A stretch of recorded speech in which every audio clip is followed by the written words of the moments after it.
पूजा जी, आपकी बात का जवाब देने से पहले मैं अपनी आपत्ति दर्ज कराना चाहूंगा कि मीना जी ने जो कहा कि सांकेतिक पदों पर आपने महिलाओं को बिठाया, मैं इस बात से बिल्कुल इत्तेफाक नहीं रखता हूं।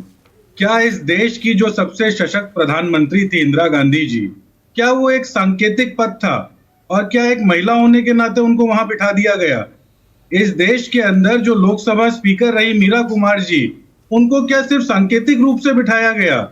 और क्या देश की जो राष्ट्रपति थी प्रतिभा पाटिल जी, उनको क्या इस रूप से बिठाया गया? तो मैं इस बात पर आपत्ति दर्ज करना चाहूंगा, क्योंकि कांग्रेस की नीति हमेशा से यही रही है कि हम लोगों ने महिलाओं के सशक्तिकरण की बात की है और वो हमारी नीतियों में भी दिखती है। आज आप मुझे बताइए, जब हम लोग गृह लक्ष्मी स्कीम चलाते हैं और महिलाओं के अकाउंट में डायरेक्ट 2,000 रुपए भेजते हैं, तो उनसे वो अपने आप को सशक्त महसूस करती हैं और वो अपनी जिम्मेदारियों का निर्वहन कर पाती हैं। हम जब महिलाओं के लिए फ्री बस ट्रैवल की व्यवस्था करते हैं, तो वो अपने घर से बाहर निकलकर अपने रोजमर्रा के कामों को सहूलियत से कर पाती हैं। और हम लोगों की जैसी मीना जी राजस्थान से आती हैं, इनको पता होगा, हम लोगों ने जैसे महिला निधि कोष बनाया, उस महिला निधि कोष के चलते आज कई महिला एंटरप्रेन्योर्स करोड़पति हो चुकी हैं। हम लोगों ने अगर स्मार्टफोन देने की बात की, तो आज डिजिटल एज में अगर महिलाओं के हाथ में फोन रहेगा,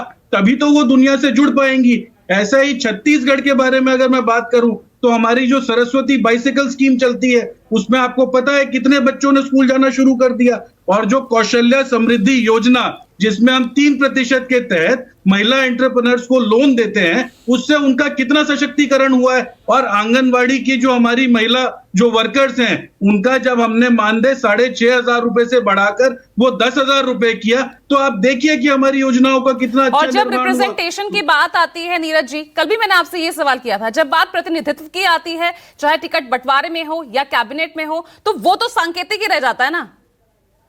पूजा जी, इस देश के अंदर आर्टिकल 243D, जो हम लोगों की राजीव गांधी जी के विजन के बाद नरसिम्हा राव जी की सरकार लेकर आई, उसका क्या अर्थ था कि पंचायतों के अंदर, लोकल बॉडीज के अंदर 33% आरक्षण हम लोग देंगे। उसी दिन से, जिस दिन से वो आर्टिकल पास हुआ, हमने देश की महिलाओं के साथ ये विश्वासघात नहीं किया कि आज हम आपके लिए नियम लेके आ रहे हैं और 10 साल, 15 साल, 20 साल के बाद अगर हुआ तो आपके लिए हम रिजर्वेशन लेकर आएंगे। और आज हम लोगों ने 225 सीटें इन 5 प्रदेश में जो दी हैं, उसमें लगभग 15 से 17% अभी भी महिला रिप्रेजेंटेशन है। 12.22%, 15% भी पार नहीं किया। 229 सीटों पे आपने जारी की है ना लिस्ट, कैंडिडेट्स आपने उतारे हैं। 12%, 15% तो पार उसने किया ही नहीं अभी तक। पूजा जी, अभी 225 सीटों पे और नामांकन आने की तैयारी है। आप देखिएगा, एक बार सारी लिस्ट आने दीजिए। हम लोग वही बात करते हैं जिसको हम पूरा कर सके। हम लोग इनकी तरह विश्वासघात नहीं करते अपने वोटर्स के साथ। वादा तो आपने राजस्थान के लिए भी किया था 33% आरक्षण का, उसको पूरा कर पाए? आपकी तो 5 साल सरकार रही, कानून व्यवस्था को लेकर कितने सवाल यहां पर खड़े हो रहे हैं।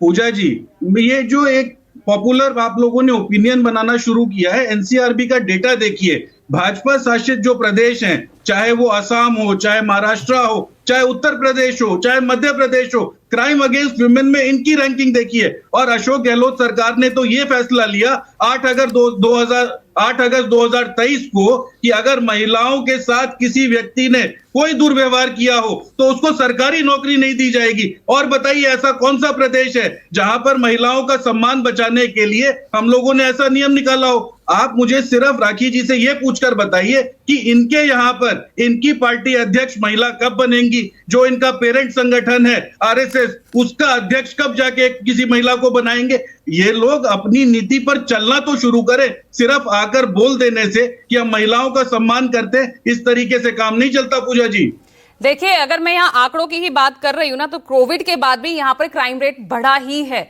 आप उसको अपराध में कोई कमी आई आप ये नहीं कह सकते। डेटास भी हमारे पास हैं। आज की महिला इन मूल मुद्दों का समाधान चाहती है नीरज।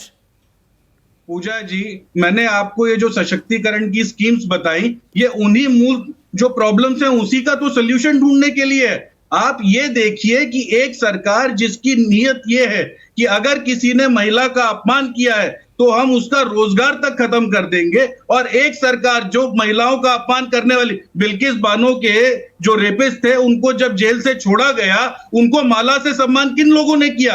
आप ये नीति और नियत का फर्क तो देखिए। सिर्फ ये लोग बार बार ये कहते हैं कि हम लोग महिलाओं का सम्मान करते हैं। राखी जी तो महिला होने के नाते मुझे बता पाएंगी कि जब बिल्किस बानो के गुनहगारों को छोड़ा गया तो इनको कितना खराब लगा होगा कि भाजपा के नेता उनका मालाओं से स्वागत कर रहे थे। राखी जी, क्या जब सभी एक ही तरह की घोषणाएं कर रहे हैं, लेकिन जो मूल मुद्दे हैं जिनसे महिलाएं वाकई छुटकारा चाहती हैं, वो शराबबंदी जैसे मुद्दे हो, कानून व्यवस्था, सुरक्षा, वो सबसे पहले जाती है। अपने आप को वो किसी पर निर्भर नहीं जताना चाहती है। वो ये चाहती है कि वो खुद एक आजाद महिला आत्मनिर्भर हो, ना कि अगर उसके अकाउंट में कोई 2000 डाल दे या 1000 डाल दे, मुफ्त सिलेंडर, सब्सिडी दे। वो ये सब नहीं चाहती। आपने